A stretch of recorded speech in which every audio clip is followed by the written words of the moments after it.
These are the challenges we're facing in our leadership roles. Number one is people are struggling with company leadership or culture, right? Something's a little bit off. And so what it's telling us is we have to pay very close attention to this and make sure that we're modeling all the right things, right? And that we're investing the time and attention into how we're leading and how we're growing the culture. The next one is challenges with colleagues and team dynamics. Now this one's really interesting because what's happening here with team dynamics and colleagues is it's unresolved conversations, right? It's not having the tough talk, not leading the brave conversation, letting things just kind of fester and saying to ourselves, well, we'll just give it a few more days, maybe a few more weeks. It'll take care of itself. And then it doesn't, and then it keeps brewing. So what it tells us is we've got to be able to lead those brave conversations, right? So that we can make sure that we're taking care of our team dynamics and the culture. And flexible work schedules, of course, and remote work options, which I know you have to compete with people who have a lot, probably remote work options as you're attracting talent. Does this surprise you as the 3 top challenges we face as leaders? No? Okay. So the truth is we've been taught not to be brave. We've been taught to conform, to give in, and just play it safe. And the Nebraska nice thing doesn't help us either. Okay? But the neuroscience and psychology actually shows the more we activate our neural pathways and practice small, consistent, brave moments and brave moves, it actually rewires us and helps us lean into that fear and avoid having the discomfort around some of the challenging conversations we need to have. Bravery is actually an acquired behavior and it takes practice. So many people think you're either born with it or you're not. Nicole, you speak on bravery. You must be brave all the time. Absolutely not. I have to work at it all the time. I lean into those mindsets, behaviors, and habits. The reason why the framework was developed, which we'll get into here in just a few minutes, because I had to learn conversation after conversation, coupled with the research, coupled with what leaders are, the challenges that you're facing today.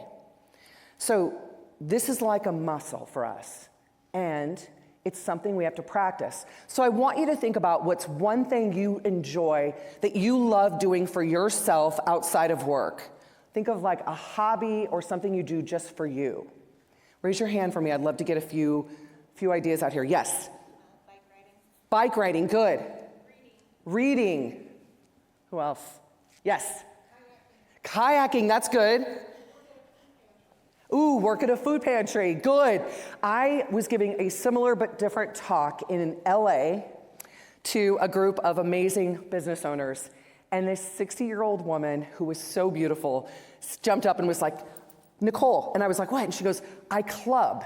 And I go, what clubbing? What do you mean clubbing? She goes, she stands up in front of the whole room and goes, oonce, oonce, oonce, oonce. I was like, cancel my flights. I'm hanging out with you tonight. That looks like so much fun. So how do we get good at these hobbies that we're talking about? What do? We practice, right. So I want you to think about bravery like that. Kind of as a hobby, but a very intentional hobby, okay?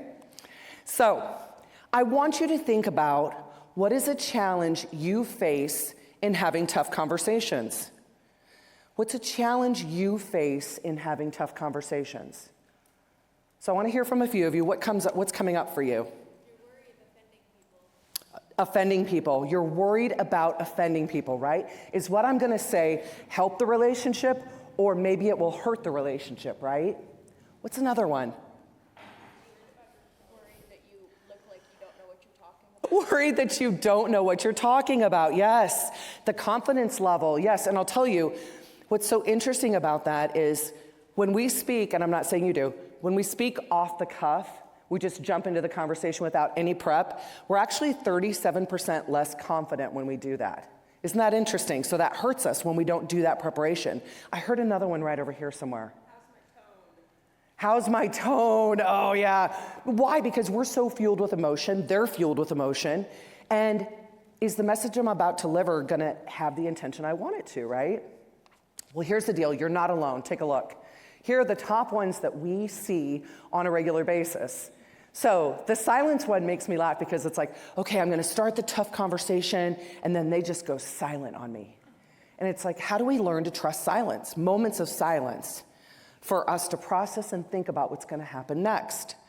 Not feeling confident, we talked about that so many times. How do I open the conversation really intentionally so it sets the tone for what we're about to do? Saying the wrong thing, we talked about managing emotions. Sometimes it's just waiting too long to have the conversation. So you're not alone. This happens for all of us. So we developed the 5 tough talks because we found in our research that the conversations we need to be having as leaders and teams fall down to these 5 conversations. And I'm going to go through each one, but I'm really going to focus on the first 3, and I'll tell you why here. The first 3, if we get really, really good at the how we work, the ask, and the what's going on, we'll actually spend a lot less time having the being better or the dreaded moving on conversations. So when we invest our time on those first 3, which are actually less difficult, what we're doing is really investing in that relationship and that growth and that connection and that feedback.